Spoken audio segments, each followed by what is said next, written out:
ஆண்டவரும் இரட்சகருமாகிய இயேசு கிறிஸ்துவின் இனிய நாமத்தில் உங்கள் யாவருக்கும் அன்பின் வாழ்த்துக்களை தெரிவித்துக் கொள்கிறேன். அருமையான தேவ பிள்ளைகளே, இந்த பரிசுத்தமான ஓய்வு நாளில் புதிய நாள் புதிய நம்பிக்கை தின தியானத்தின் மூலமாய் எங்களை சந்திப்பதில் மிகுந்த மகிழ்ச்சி அடைகிறேன். ஒவ்வொரு ஓய்வு நாளிலும் ஆண்டவர் அநேக ஆலோசனைகளை கொடுத்து கொண்டு வருகிறார். இன்றைக்கு கூட கர்த்தர் நமக்கு கொடுக்கிற ஆலோசனை என்னென்னா, தானியேலின் தீர்க்க தரிசன புஸ்தகம் 1ஆம் அதிகாரம் 8வது வசனத்தை கூட நான் வாசிக்க கேட்போம்.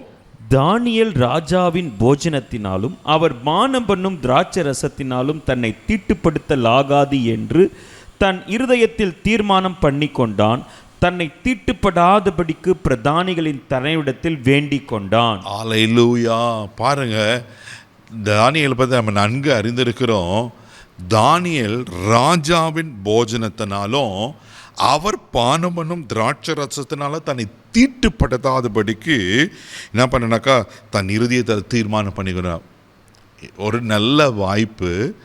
ராஜாவின் போஜனம் சும்மா இருக்குமா? ராஜாவின் அரண்மனையில் பானம் பண்ணா எப்படி இருக்கும் பாருங்கள். தானியேல் அதை ஒரு பெருசாகவே எண்ணல. தேவனுக்கு பயந்ததுனால அவர் எடுத்த தீர்மானங்களில் உறுதியாக இருக்கிறார். பாருங்கள், ராஜாவின் காரியத்தில் நான் தீட்டுப்பட மாட்டேன். ஆமாம், எவ்வளோ பெரிய காரியங்கள். ரெண்டாவது, அந்த வசனம் முடிவில் அந்த சொல்லப்பட்டிருக்கிறது, பிரதானிங்க தடைவிடத்தில் வேண்டிக் கொள்கிறான். என்ன வேண்டிக் கொள்கிறான்? தன்னை தீட்டுப்படுத்தாதபடிக்கு வேண்டிக் கொள்கிறான். ப்ளீஸ் விட்டுருங்க. நான் கற்பனை பண்ணி பார்க்குறேன், எப்படி கெஞ்சிருப்பார் பிரதானிகள் தலைவர். இல்லை, ராஜாவின் உத்தரவு கண்டிப்பாக நீங்கள் செஞ்சு தான் ஆகணும், அதெல்லாம் முடியாது. எவ்வளோ ஒருவேளை கட்டாயப்படுத்தி இருக்கலாம். ஆனால் அவர் கெஞ்சிறாரு, ப்ளீஸ் என்னை விட்டுருங்க. ஏன்னா ராஜாவை காட்டிலும் மகாராஜாவாக ஆண்டவரை அவன் முதல் இடத்துல வைத்திருந்தனால ஒருவேளை இதனுடைய பதவி இதனுடைய அதிகாரம்லாம் உலகத்தில் அழிந்து போயிடும். ஆனால் மாறாதவர் ஆண்டவர். ஆண்டவர் மேலே அந்த பயமும் ஆண்டவர் குறித்த ஒரு நன்மதிப்பும் தானியேலுக்கு எவ்வளோ இருக்குது பாருங்கள். ராஜாவின் போஜனம் சாதாரணம் கிடையாது. தன்னை தீட்டுப்பட்டதாதபடிக்கு காத்துக்கொள்கிறாராம். தெய்வ பிள்ளையில் இன்றைக்கி நீங்களே நானும் எப்படி இருக்கிறோம் யோசித்து பாருங்கள். அநேக காரியங்களை போய் நம்ம தீட்டுப்பட்டுறோம்ல, அநேக காரியங்களை நம்மளை நாம கரைப்படுத்தி கொள்கிறோம்ல. இன்றைக்கி அநேக காரியத்தில் போய் உலகத்தின் பாவங்களுக்கு, ஆசை இச்சைகளுக்கு, ஈவன் சாதாரண பேசுகிற நம்ம வார்த்தைகளை கூட நம்ம எவ்வளோ பரிசுத்தமாக காணப்படுகிறோமா.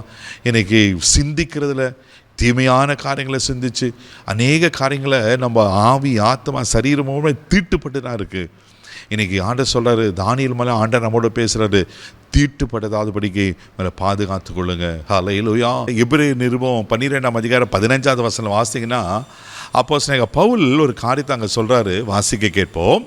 ஒருவனும் தேவனுடைய கிருபையை இழந்து போகாதபடிக்கும் யாதொரு கசப்பான வேர் முளைத்து எழும்பி கலகம் உண்டாகுகிறதினாலே அநேகர் தீட்டுப்படாதபடிக்கும். பாருங்க, பின்னாடி தொடர்றாரு, அதை உங்களுக்கு காண்பிக்கிறேன்.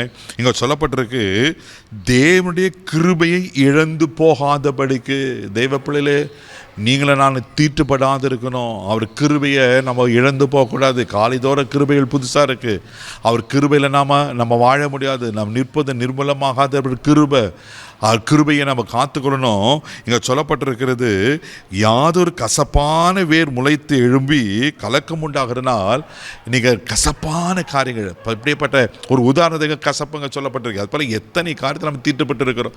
அப்போது தீட்டுப்படாதபடிக்கும் 16 வசனத்தில் வாசிக்கினா, ஒருவனும் வேசி கல்லனாகவும் ஒருவேளை போஜனத்துக்காக தன் சேஷ்ட புத்திர பாகத்தை விற்று போட்ட ஏசாவை போல சீர்கெட்டவனாயிராதபடிக்கு எச்சரிக்கையாக இருக்கணுமா. அன்னைக்கு அந்த ஏசா சேஷ்ட புத்திரபாக விலையேற பெற்றதை அவன் அந்த கூழுக்காக தன்னையே தீட்டுப்படுத்திட்டார்ல. இந்த எப்படியில் இங்கே பாருங்கள், தானியேல் ராஜாவின் போஜனில் தீட்டுப்படாதபடி காத்துக்கொள்கிறாரு. இங்கே ஏசா கூழுக்காக சேஷ்ட புத்த பார்த்து விட்டுறாரு. தேவையில்லை. அப்போ ஈவன் நம்ம சாப்பாட்டில் கூட நம்ம ஜாக்கிரதையாக இருக்கணும். ஹல்லேலூயா.